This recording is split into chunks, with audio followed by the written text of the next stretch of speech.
I'm privileged to give you a status brief of our new normal. The reason is it's likely to last at least till the end of the year and maybe even beyond. After 2 months of settling into a new normal, we know our zones, we get used to various things that are taking place. And because it's likely to last for a little while, I wanted to address us so that we would respond in the right way. We have much to be thankful for. We have allowed everyone who wants to come back to worship. There are many churches in Singapore who are unable to do so. It's either they're too big. I have a friend who runs services every day of the week, and yet majority of his members will have to live stream. There are churches that are too small, that don't have enough space to have safe management, and they can't run enough for their services, for their members. We are very grateful to be able to do this because many pastors are realizing that if you put someone in front of a screen for worship months and months and months on end, without the benefit of the community of faith, that there is likely to be a falling away. One pastor described it as such: my church is X number of people. When I look at the numbers on live stream, 10%.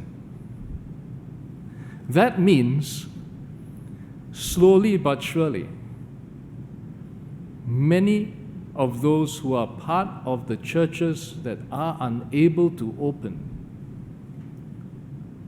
will begin to do what they want to do. Okay, it begins like that. Okay, I'll listen to live stream and then do my ironing. I'll eat my chwee kueh. Then after that, my sons don't want to come. Dad, don't want to live stream. I can live stream anytime. You all carry on. Then one spouse gives up. And finally, okay, I give up. Look at the screen, can look anytime.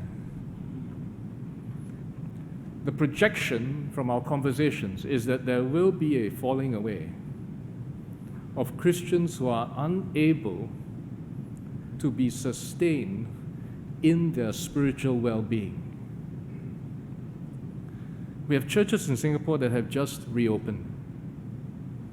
And they have to go through the paces of 50, 150 before they reach 250. We have much to be thankful for. We were pre-qualified to pilot expected numbers since Christmas. We have opened all of our congregational services, 2 services for English, and these are the numbers after 2 months. After 2 months, we've asked some of those who registered but didn't really come. Those that come and have come at least once, you're entitled to be here. We understand some of you come just once a month because of health reasons. That's fine, you're our members. But we have 185 people registered and 248 people registered on Sundays, including our juniors. And I understand these are numbers given to me, that we have 80 to 90 people who have opted to continue live streaming. The privilege that we have is to bless about 450 to 500 people through our English services. We welcome all that God brings. We have 40 regular visitors worshiping in person with us. They're not members, but they're committed every week. We have more coming in on live stream who also identify themselves. Whatever the case may be, we have never strategized to get more numbers. Whoever God brings, whoever wants to commit to our church, we will minister and serve them, especially during this time. The new normal is expected to last for the entire year and maybe beyond. The wonderful thing about our church is that your registration reserves you seating for the entire time. There is no need to ballot. I mean, there are some that tell me, wow, very discouraging. Must set up auto one, first to the ballot, if not, don't get, then cannot worship already. There's no need to do so in our church.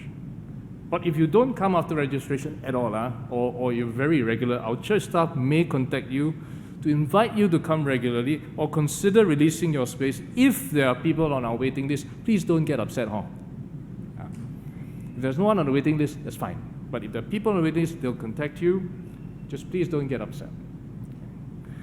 If you have not registered and wish to worship in person or wish to change service time or zone or invite visitors, please email our church office.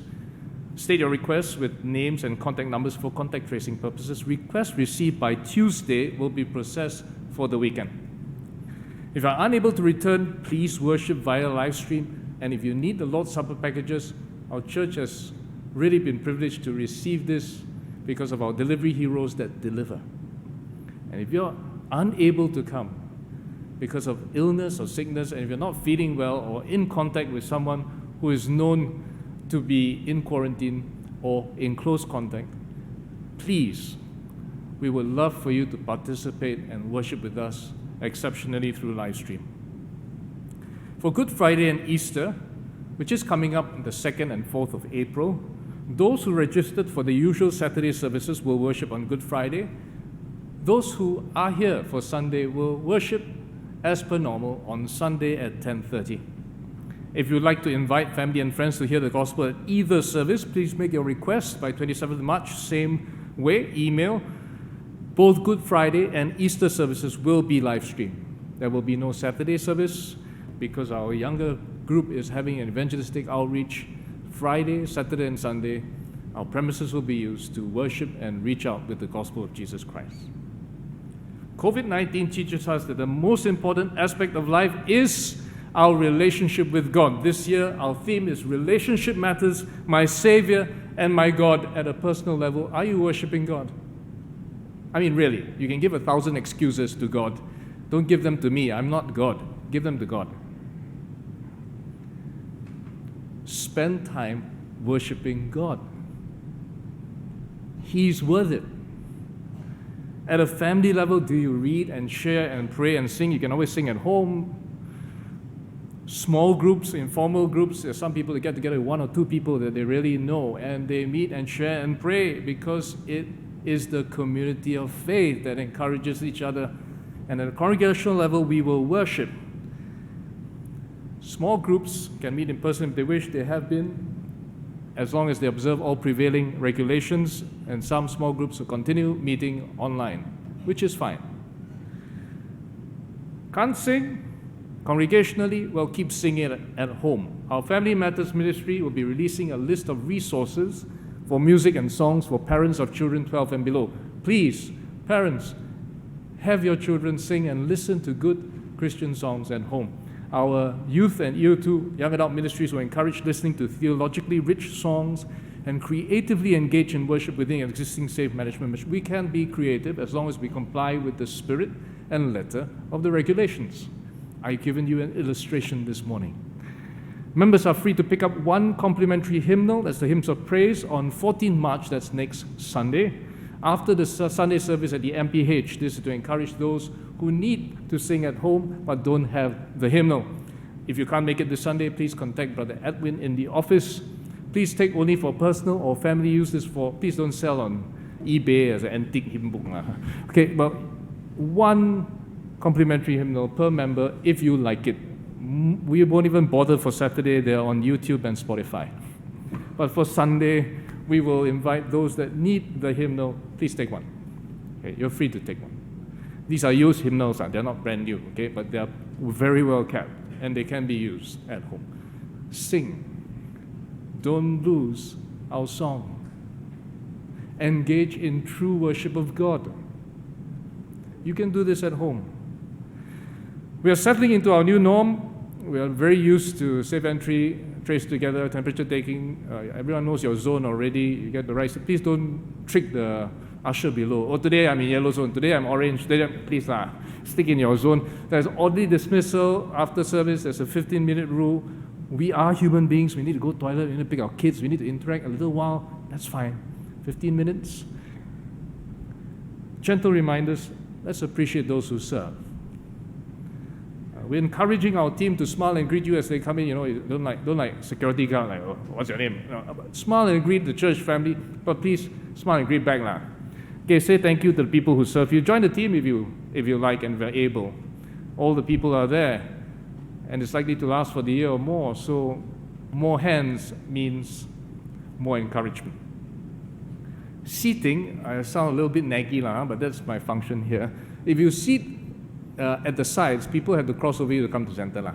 So if you come in early, you sit there. I know you're finding your favorite seat already, but please be in mind, be thinking of others. If you sit at the side, nobody can come across you to go inside. So you sit to the center if you are able to. Parking, we request you to park in a multi-story car park, except if you have special needs. We have many more special needs than elderly on Sundays, so we reserve the sanctuary level for them. Wheelchairs, inability to walk, difficulty. So I know some of you may like to park here, but we request that you park in a multi-story car park. Also, those on duty who come early, we think they should be allowed to park here or along the slope. The reason also is there's no traffic marshal on duty on Sunday with the fellowship center turnaround, and we do have some Bobo drivers in our church. So we prefer you park in the multi-story car park. If there's no parking left, please just ask the traffic marshal at B1 or B4. All right? If you're not a Bobo driver, they'll probably allow you to park on the slope. Okay? Or park at the Alpha. Any questions on this, just please ask. We're just trying to do this for the benefit of all our church family, those that need help and have special needs. And so let's not be selfish. Okay? It shouldn't be a problem. There's half the congregation here. Should be plenty of parking. Pastor, shepherds, small group, and ministry leaders are praying and caring for you. We have a Souls Under Care listing that we do person to person. That's the great privilege of our church. Feel free to contact me if you need any shepherding support. And we greet you at the end of services. Many of you have said, Pastor, I appreciate you. I love greeting our people by name and just acknowledging them, because there's a no binging rule. It's hard. You come here, you don't talk to anyone. And sometimes people stop to pray. People stop to tell me, Pastor, there's something I need.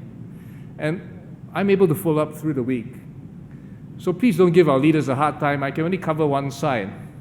So our leaders, Pastor KK, our leaders will be covering the other side. Please don't give them a hard time.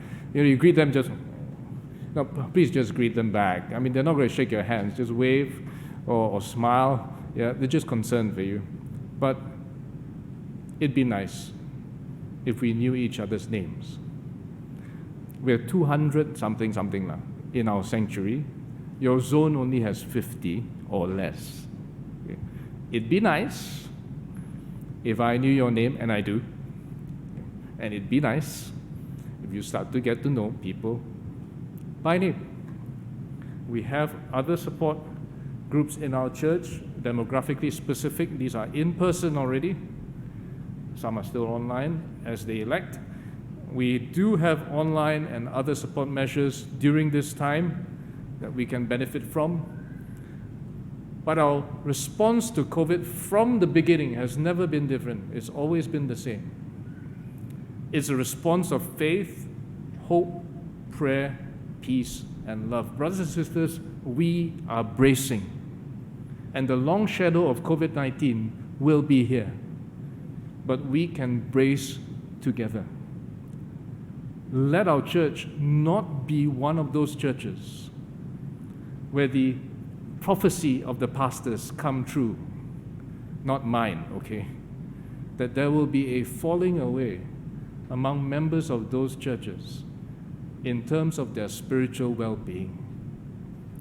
We're doing all we can. Let's help one another as we brace together.